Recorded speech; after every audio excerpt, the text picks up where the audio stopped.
And in this desire, the UK will always give them our wholehearted support. I say to Vladimir Putin and his regime, there is only one way out of this morass, and that is to stop the tanks, to turn back the tanks on their way to Kiev, turn them round and take the path to peace. Prince Charles has condemned the invasion of Ukraine as brutal aggression. He was speaking as he attended a meeting to mark Southend-on-Sea becoming a city, as a key wish of MPs David Amos, who was killed in October. What we saw in the terrible tragedy in Southend was an attack on democracy, on an open society, on freedom itself. We are seeing those same values under attack today in Ukraine in the most unconscionable way.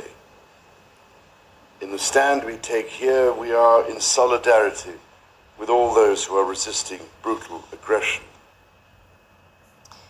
The Ukrainian ambassador to the UK has warned that millions of civilians have been displaced and are headed to the country's western borders.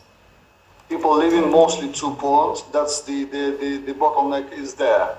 If we are correct in our numbers, 7 million people already been displaced, and they're trying to get to find their way to the western part of Ukraine.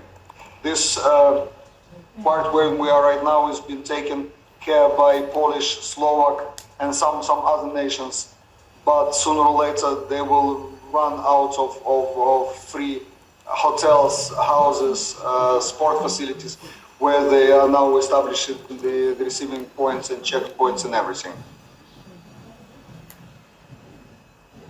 Well, amid the rising tension with Russia, more NATO forces have been deployed to Eastern Europe as the Alliance's General Secretary again called for Moscow to de-escalate. Over the last weeks, we have increased our presence in the eastern part of the Alliance, and today we are, for the first time in our history, deploying the NATO response force.